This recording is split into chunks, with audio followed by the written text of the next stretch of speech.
Well, good morning. It is a beautiful day in the woods, not on the water, in the forest, not chasing fins.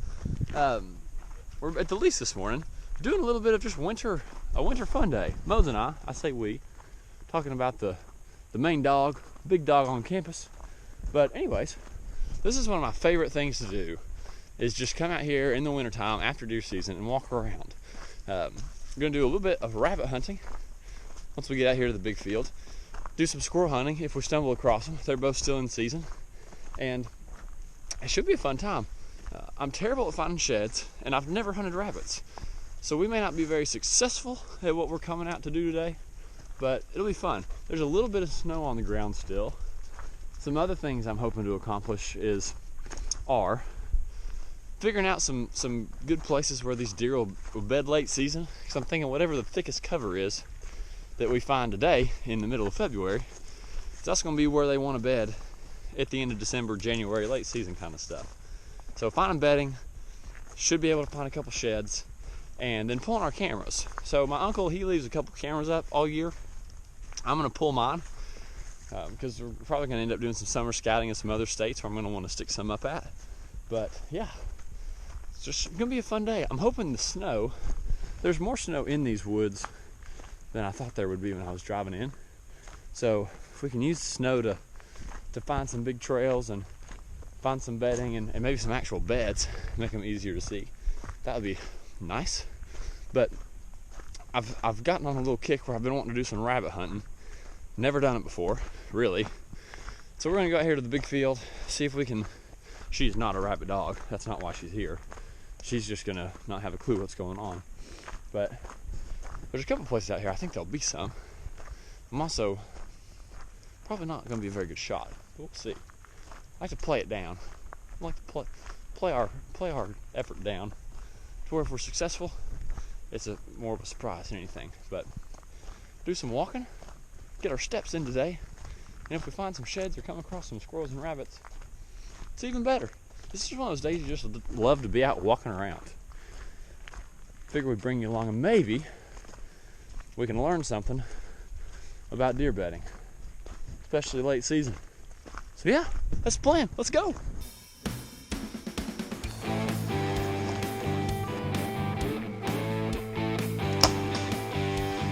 That's a whale.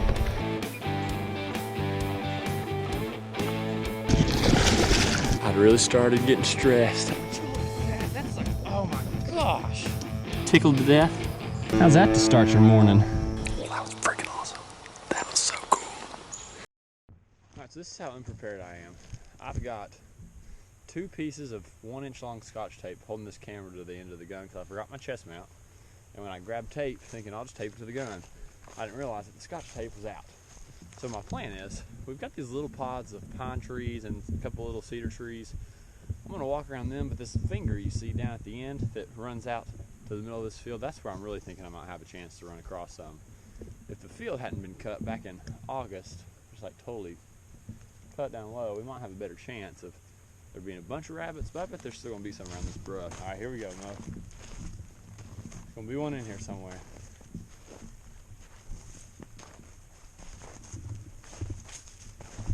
Oh yeah.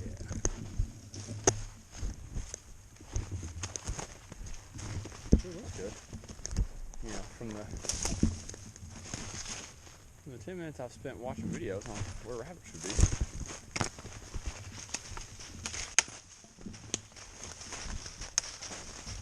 We'll keep on. Something's crawling around in here.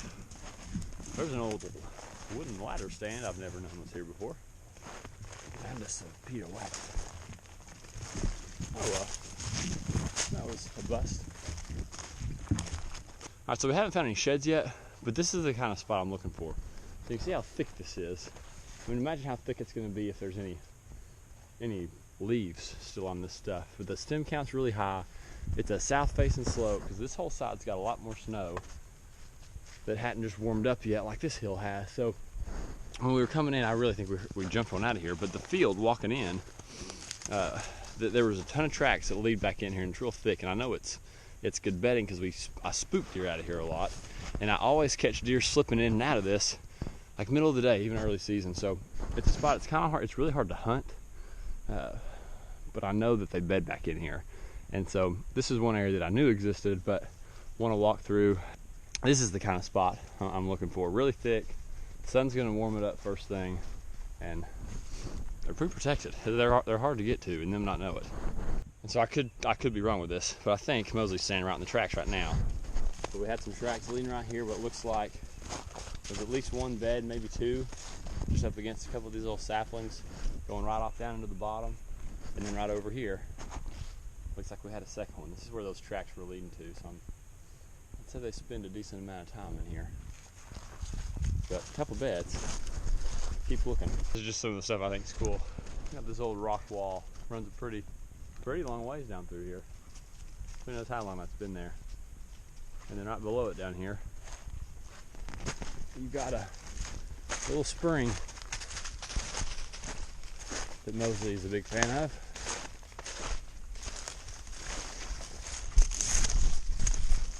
It comes out right here. Nifty. Nifty. So you can see this nice luscious late season plot that was so late season we never could even see one out of it most nights, but they've been in it here. It's got quite a bit of clover and turnips and radishes and all sorts of good stuff. They've definitely been in here eating it for sure. So at least we fed them eventually. Well, as we were working our way out, stumbled across some rabbit tracks and believe we found a little rabbit bed.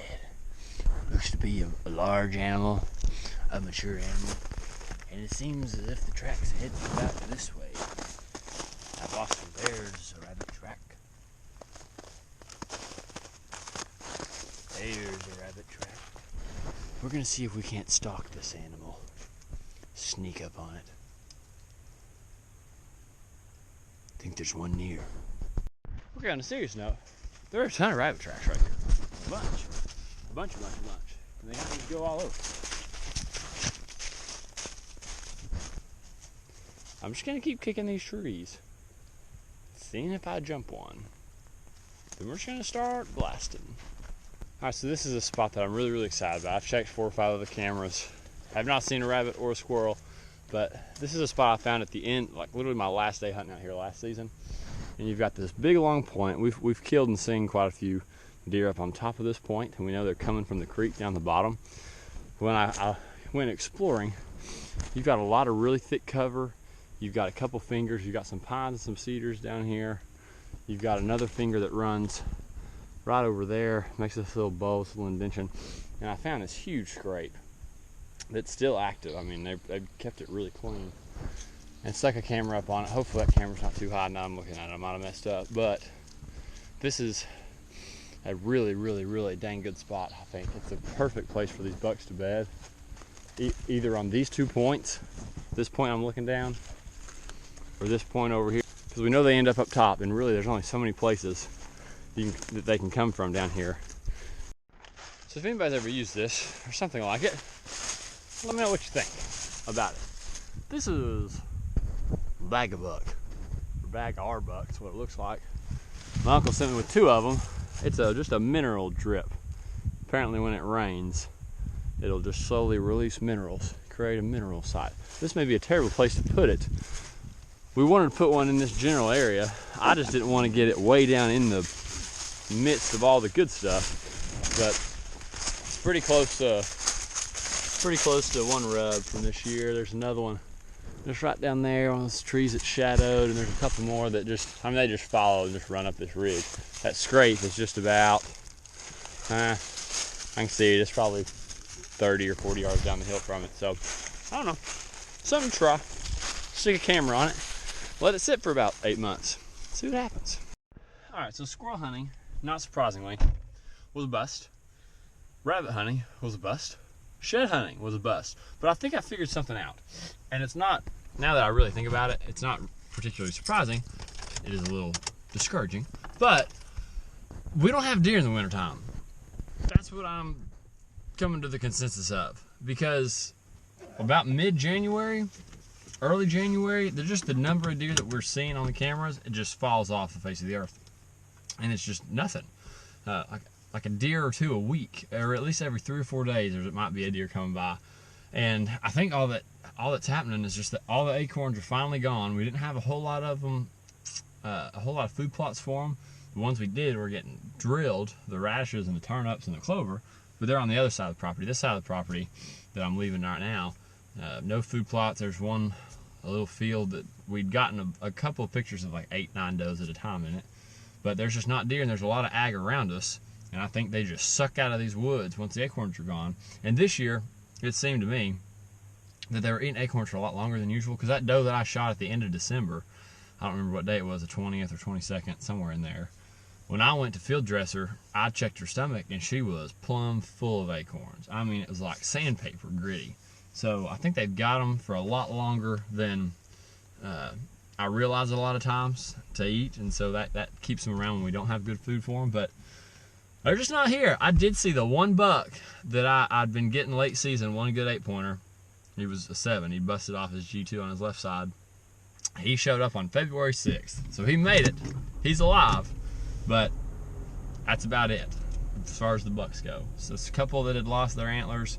There's a couple big doe groups, but that's about it. So trying to use that and put together a better plan for the piece next year, to where we can see more deer just consistently all year long. So that's the goal. Also, there's not a ton of just super great bedding outside of the couple little spots that I showed you. So it makes sense over there because we always see more deer late season at the big field, it seems like, when they've really got to get over there and eat, and they've got that bedding close. But the rest of the property, I think it's always kind of seemed like when we're hunting them, they're passing through kind of mid-morning. That 9, 10, 11 o'clock seems to be really good over here.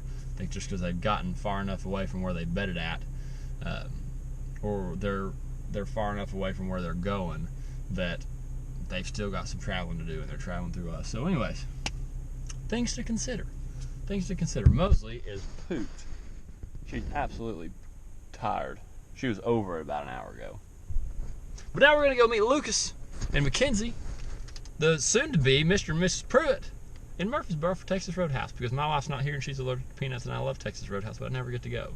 So yeah, I'm going to see Lucas and Mackenzie, some friends of mine, but also I'm going for Texas Roadhouse. Thanks for watching. We'll get back to fishing soon.